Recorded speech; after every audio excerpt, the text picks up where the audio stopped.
നമസ്കാരം, പുതിയൊരു വീഡിയോയിലേക്ക് സ്വാഗതം. ദി ബറോസ് നെറ്റ്ഫ്ലിക്സിൽ കഴിഞ്ഞ ആഴ്ച പുറത്തിറങ്ങിയ സീരീസാണ്. ഒരു science fiction, murder mystery, supernatural എന്ന കാറ്റഗറിയിലെല്ലാം പെടുത്താവുന്ന ഒരു സീരീസാണ്. ഹോളിവുഡിലെ മുൻനിര താരങ്ങളായ Alfred Molina, Geena Davis, Alice Cronenberg, Bill Pullman, Alfred Woodards എന്നിവരാണ് ഇതിൽ അഭിനയിച്ചിരിക്കുന്നത്. ഇത് നിങ്ങളിൽ പലരും സ്ട്രേഞ്ചർ തിങ്സ് കണ്ടിട്ടുള്ളവരായിരിക്കും. അപ്പോൾ സ്ട്രേഞ്ചർ തിങ്സിൻ്റെ മേക്കേഴ്സാണ് ഇതിൻ്റെ എക്സിക്യൂട്ടീവ് പ്രൊഡ്യൂസേഴ്സ്, ഡഫർ ബ്രദേഴ്സ്. ഇതൊരു മെയിൻലി ഒരു സയൻസ് ഫിക്ഷൻ എന്ന് മാത്രം പറയാൻ പറ്റത്തില്ല, ഒരു super natural murder mystery series എന്ന് വേണം ഇതിനെ നമുക്ക് വിശേഷിപ്പിക്കാൻ. നെറ്റ്ഫ്ലിക്സിൽ റിലീസായ സീരീസിന് 8 എപ്പിസോഡാണുള്ളത്. ഇത് കഥ തുടങ്ങുന്നത് ന്യൂ മെക്സിക്കോയിലെ ആൽബർകുർക്കിയിൽ ഒരു ഓൾഡ് ഏജ് ഹോം. അവിടെ സാമാണ് ഇതിലുള്ള നായക കഥാപാത്രം.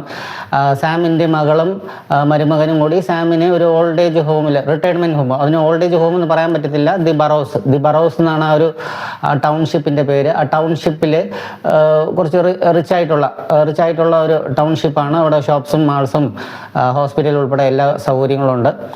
ദി ബറോസ് എന്നാണ് അതിൻ്റെ ഇവർ ആ ടൗൺഷിപ്പിന് പേരിട്ടിരിക്കുന്നത്. ദി ബറോസ് എന്ന ടൗൺഷിപ്പിലോട്ട് ഈ സാം എത്തുന്നതാണ് കഥയുടെ തുടക്കം.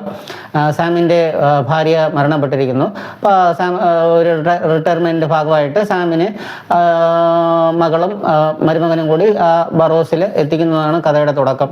പിന്നീട് അവിടെ ഇതുപോലുള്ള റിട്ടയർഡായ കുറച്ച് സുഹൃത്തുക്കൾ സാമിന് കിട്ടുന്നു. അതിൽ ജാക്ക് എന്നൊരു സുഹൃത്ത് മരണപ്പെടുന്നു. ഇതിൽ ജാക്കായിട്ട് അഭിനയിച്ചിരിക്കുന്നത് ബിൽ പുൾമാനാണ്. നിങ്ങൾ ഇൻഡിപെൻഡൻസ് ഡേയിലൊക്കെ കണ്ടിട്ടുണ്ടായിരിക്കും. പിന്നെ ഇതിലെ നായക കഥാപാത്രമായ സാമിനെ അവതരിപ്പിച്ചിരിക്കുന്നത് ആൽഫ്രഡ് മൊളിന. നമുക്ക് സ്പൈഡർമാനിലൊക്കെ മറ്റേ ഡോക്ടർ ഒക്ടോപസ് എന്നുള്ള റോളൊക്കെ ചെയ്ത ഒരു താരമാണ്. അതുപോലെ ഒട്ടനവധി ഹോളിവുഡ് താരങ്ങൾ ഈ സിനിമയിൽ അഭിനയിച്ചിട്ടുണ്ട്. നമ്മൾ ആ ടൗൺഷിപ്പിൽ പല നിഗൂഢമായ ചില രഹസ്യങ്ങൾ ഒളിഞ്ഞു കിടപ്പുണ്ടെന്നുള്ളതാണ് പിന്നീട് വരുന്ന എപ്പിസോഡിൽ കാണിക്കുന്നത്.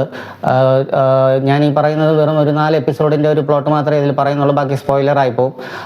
അങ്ങനെ വരുമ്പോൾ സാം ഈ നിഗൂഢതയുടെ പുറകിലോട്ട് സഞ്ചരിക്കുന്നതും തൻ്റെ സുഹൃത്ത് ജാക്ക് മരണപ്പെടാൻ കാരണമായ ശക്തിയുടെ പിന്നിൽ ആരെന്ന് കണ്ടുപിടിക്കുന്നതും അതിന് മറ്റുള്ള സുഹൃത്തുക്കളുടെ സഹായം തേടുന്നതും ഒരു സ്ട്രേഞ്ചർ തിങ്സിൻ്റെ വൈബിലോട്ട് തന്നെയാണ് ഈ സീരീസ് മുന്നോട്ട്. സ്ട്രേഞ്ചർ തിങ്സ്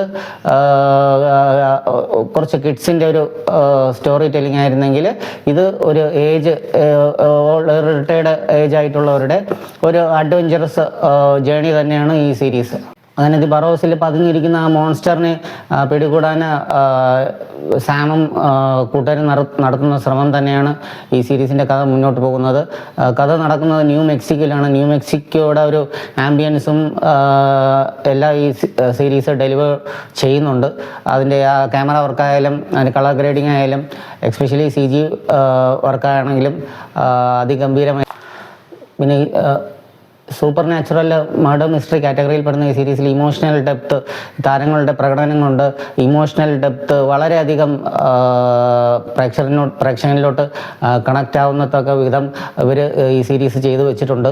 ത്രൂ ഔട്ട് ഒരു അഡ്വഞ്ചറസ് മർഡർ മിസ്റ്ററി, ഒരു സസ്പെൻസ്ഫുൾ സയൻസ് ഫിക്ഷൻ സീരീസ് ആയിട്ട് തന്നെയാണ് ഇതിൻ്റെ ഫുൾ സ്റ്റോറി ടെല്ലിങ് മുന്നോട്ട് പോകുന്നത്. നിങ്ങൾക്ക് സ്ട്രേഞ്ചർ തിങ്സ് ഒക്കെ ഇഷ്ടപ്പെട്ടിട്ടുണ്ടെങ്കിൽ ഇതും ഇഷ്ടപ്പെടും.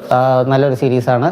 സയൻസ് ഫിക്ഷൻ ഇഷ്ടപ്പെടുന്നവർക്കും മിസ്റ്ററി സീരീസ് ഇഷ്ടപ്പെടുന്നവർക്കും കുറച്ച് ഫണ്ണായും ചെറിയ കോമഡി ആ ലെവലിലൊക്കെ നല്ല രീതിയിൽ സീരീസ് പോകുന്നുണ്ട്.